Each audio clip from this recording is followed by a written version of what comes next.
aller ta nudité, aller de homme à homme. Cela va changer ta situation.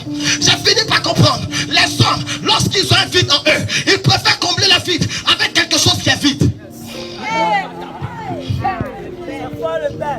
Lorsque les hommes ont un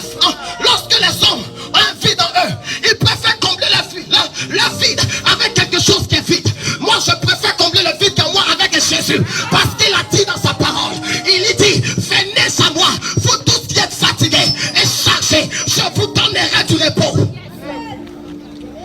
Tant que tu n'es pas déchargé, tu ne peux pas être chargé. Parce que lorsque un verre est plein, on ne peut pas le remplir. Lorsque un contenu est plein, il faut le vider afin de mettre encore à nouveau quelque chose dans le verre. Mais ta vie est remplie de quoi? Ta vie est remplie de situations. Tant que tu n'es pas vide de cette situation, tu ne verras pas la solution en toi.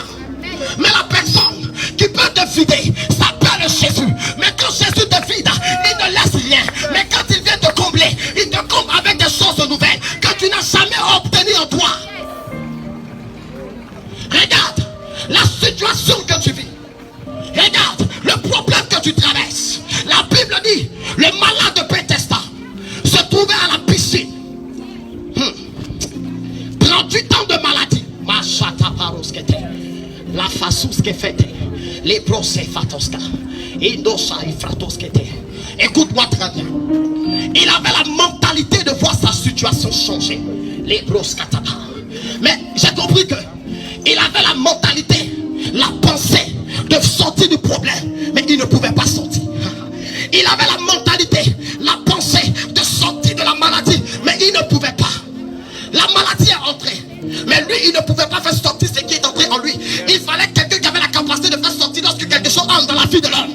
Et celui qui pouvait faire sortir, c'est celui qui est entré dans le tambour, qui est sorti du tambour. Parce qu'il a traité le premier problème dans le tambour. Il s'appelle Jésus. Le malade, la Bible dit, tout le monde l'a laissé. Il avait que son lit comme ami. Il était couché sur son lit. Comme aujourd'hui, il y a des gens que tu as aidés dans le passé, à qui tu as donné 10 000, 20 000, 100 000, 30 000. Mais ces gens que tu as aidés, le jour que tu es tombé, tu ne les vois plus. Même ces personnes ne t'appellent plus. Il y a des gens avec qui tu mangeais, tu buvais, pendant que ça allait chez toi.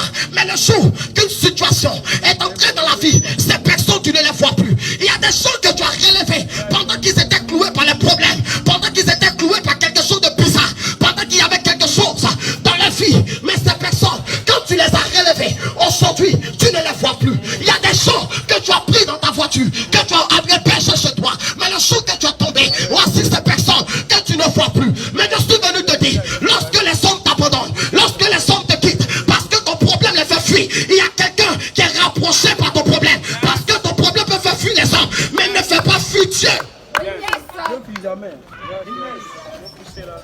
Lorsque ton problème fait fuir les hommes, ton problème ne fait pas fuir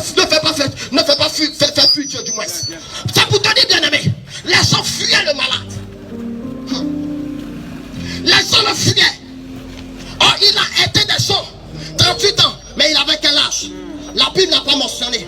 De quel rang social il faisait partie? La Bible n'a pas fait cas de mention. Il appartenait à quelle famille? La Bible n'a pas mentionné. Mais je suis convaincu que dans la vie, cet homme était quelqu'un quand même de bien. Il n'était pas mauvais, il était bien. Mais je me posais la question, quelle était son attitude et son caractère? Aujourd'hui, ce que tu paies dépend de ce que tu fais. Car les choses qui te quittent sont en fonction de l'action et de l'attitude que tu as dans ta vie. Lorsque tu es dans la gloire, que tu es orgueilleux, demain la gloire peut partir. Cela dépend de l'attitude que tu as eue, qui a fait fuir la gloire, qui t'a fait entrer dans une autre situation. Mais je suis venu te dire, le malade dans la piscine, lorsque l'action des hommes est limitée, la Bible dit, l'illimité des illimités, celui qui n'est pas arrêté par le temps, mais qui fonctionne dans le temps, qui se réveille dans le temps, qui agit dans le temps, qui se manifeste dans le temps, parce que le temps est un problème pour les hommes, mais pas un problème pour Dieu, car Dieu est celui qui a la section du temps. 38 ans pour les hommes est beaucoup, mais pas pour Dieu. 38 ans de souffrance. Comme certains, lorsqu'ils sont dans les problèmes, ils vont d'homme à homme que de chercher le sauveur. La Bible dit que cet homme était couché, Maya, C'est maintenant que je vais rentrer dans la profondeur parce que j'ai fini mon message. La profondeur que je vais t'enseigner dans ce texte, cette révélation que je veux apporter à quelqu'un. Écoutez-moi, messieurs et mesdames. La Bible dit, pendant qu'il était couché, son lit était sa seule chose qui lui restait. Le lit était la seule chose qui restait à ce dernier. Comme quoi, demeurez béni, maman, que la grâce de Dieu soit sur ta vie.